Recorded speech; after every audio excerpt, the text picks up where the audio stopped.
Hello అండి. అందరికీ hi. అందరూ ఎలా ఉన్నారు?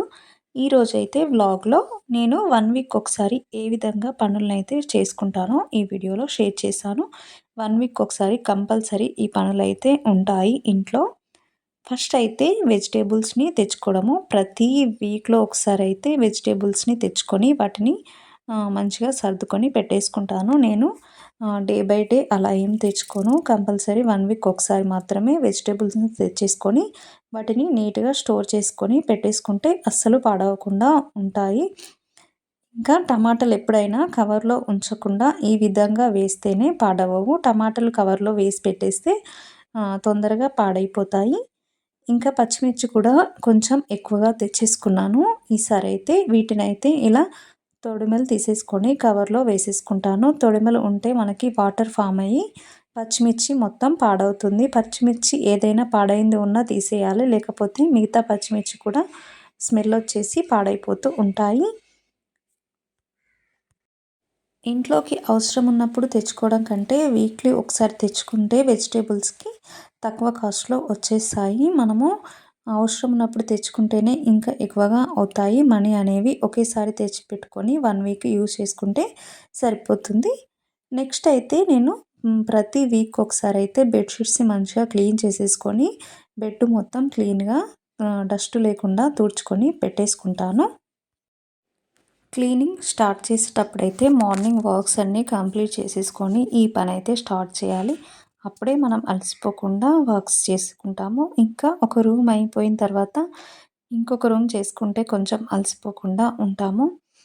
మనము 1 వీక్ ఒకసారైనా ఇలా ప్లాన్ చేసేసుకుంటే ఇల్లు మొత్తం నీట్‌గా ఉంటుంది. చాలా పీస్‌ఫుల్‌గా అనిపిస్తుంది క్లీన్ చేసేసుకున్న తర్వాత. ఇప్పుడైతే మొత్తం తుడుచుకొని పెట్టేసుకొని న్యూ బెడ్‌షీట్ అయితే వేసేసుకుంటున్నాను.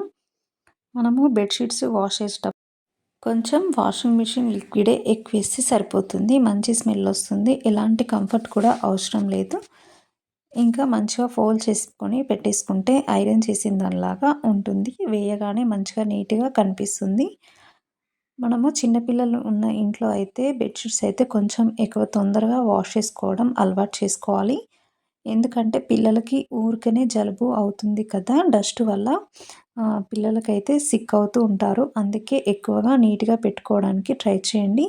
ఇంకా డస్ట్ ఉండడం వల్ల ఇంట్లో దోమలు కూడా ఎక్కువగా వస్తాయి కాబట్టి 1 వీక్ ఒకసారి ఈ విధంగా ప్లాన్ చేసుకుంటే ఇల్లు కూడా నీట్‌గా ఉంటుంది.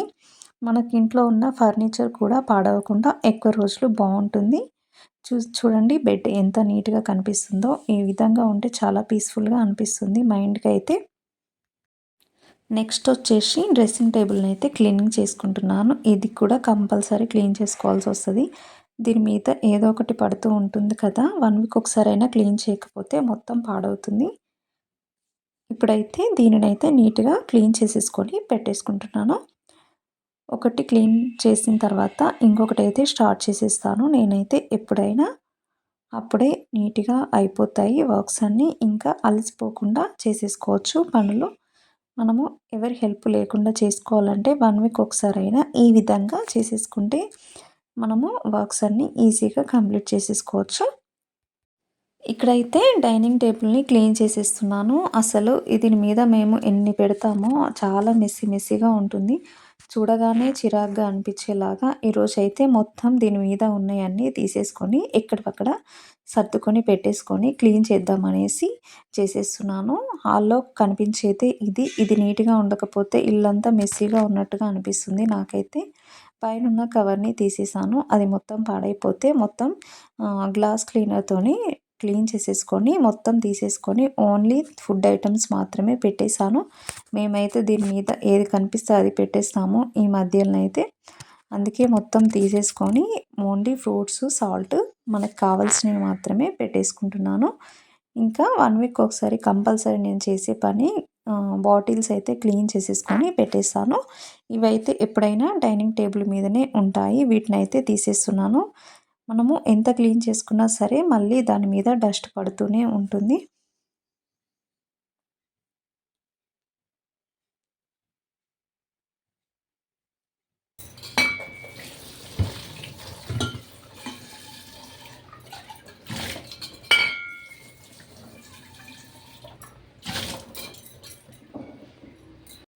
చాలామందైతే వీడియో చూస్తున్నారు కానీ వీడియోనైతే లైక్ చేయడం చేయట్లేదు.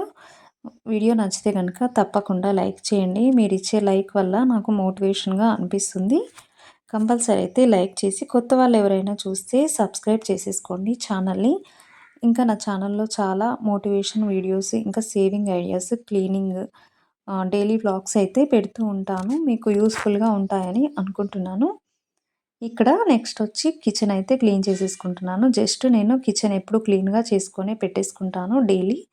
ఓన్లీ ఇలా లిక్విడ్ వేసేసుకొని తుడుచుకొని పెట్టేసుకుంటున్నాను. నా స్టవ్ అయితే ఎప్పుడు చాలా నీట్‌గా కనిపిస్తుంది. అస్సలు వాటర్ ఎక్కువగా యూజ్ చేయకుండా డైలీ కొంచెం తుడుచుకొని పెట్టేసుకుంటాను. ఎక్కువ రిపేర్స్ కూడా రాలేదు. ఒక్కసారి వచ్చింది అంతే. స్టవ్ కొని 10 ఇయర్స్ అవుతుంది. ఇప్పటి వరకైతే ఏమీ రిపేర్ అవ్వలేదు. మనము స్టవ్ క్లీన్ చేసేటప్పుడు వాటర్ ఎక్కువగా పోయకుండా క్లీన్ చేసేసుకోవాలి. తెలియకుండానే లోపలికి వెళ్ళిపోతాయి స్టవ్ బర్నర్ లోపలికి. దానివల్లనే స్టవ్ అనేది పాడవుతుంది తొందరగా. మనం కొంచెం జాగ్రత్తగా ఉంటే ఎక్కువ రోజులు ఉంటుంది. నెక్స్ట్ వచ్చేసి ఈ కిచెన్ టవల్స్ అయితే వాష్ చేసేసుకుంటాను. 1 వీక్ ఒకసారైనా హాట్ వాటర్‌లో కొంచెం సర్ఫ్ వేసేసుకొని నానబెట్టేసుకొని అయితే క్లీన్ చేసేసుకుంటాను. మనము ఎక్కువగా వాటినే యూజ్ చేస్తాం కాబట్టి కిచెన్‌లో ఉండేటప్పుడు కొంచెం హాట్ వాటర్‌లో వేసేసుకొని క్లీన్ చేసేసుకుంటే చాలా ఫ్రెష్‌గా ఉంటాయి. నెక్స్ట్ వచ్చేసి కోమ్స్ అయితే వాష్ చేసేసుకుంటున్నాను. 1 వీక్ ఒకసారైనా వీటిని వాష్ చేసేసుకోవాలి. ఎందుకంటే డాండ్రఫ్ ఎక్కువగా ఉంటే ఇంకా ఎక్కువగా అవుతుంది. కంపల్సరీ వీటినైతే నీట్‌గా పెట్టుకుంటే డాండ్రఫ్ అనేది తగ్గిపోతుంది. కొంచెం వాష్ చేసేసుకొని తుడుచుకొని కాసేపు ఆరబెట్టేసుకుంటే సరిపోతుంది. వీటిని కూడా క్లీన్ చేయడం అయితే అయిపోయింది. చూడండి ఎంత బాగా క్లీన్ అయిపోయాయో. మనకు ఇల్లు క్లీన్ చేసుకున్న రోజైతే చాలా పీస్‌ఫుల్‌గా ఉంటుంది. ఇంట్లో అయితే డస్ట్ లేకుండా చాలా ప్రశాంతంగా అనిపిస్తుంది. ఇవి క్లీన్ చేసేలోపైతే ఇవైతే నానిపోయాయి. కాసేపు హాట్ వాటర్‌లో ఉంచేస్తే మంచిగా క్లీన్ అవుతుంది. వీటినైతే క్లీన్ చేసేసుకుంటున్నాను. కంపల్సరీ వీటినైతే 1 వీక్ ఒకసారి క్లీన్ చేసేసుకొని పెట్టేసుకుంటాను. ఇవి మంచిగా ఎండలో ఆరేస్తే చాలా ఫ్రెష్‌గా మంచిగా నీట్‌గా ఉంటాయి. అప్పుడప్పుడు ఇలా హాట్ వాటర్‌లో పెట్టేసుకొని క్లీన్ చేసేసుకుంటాను. ఈరోజైతే ఇంతేనండి. క్లీనింగ్ వీడియో ఎలా ఉందో నాకైతే కామెంట్ సెక్షన్‌లో కామెంట్ చేయండి. ఇంకా మీరు కూడా ఏ విధంగా ఇల్లు క్లీన్ చేసేసుకుంటారో, ఎలా ప్లాన్ చేసేసుకుంటారో కామెంట్ సెక్షన్‌లో కామెంట్ చేయండి. Thank you for watching.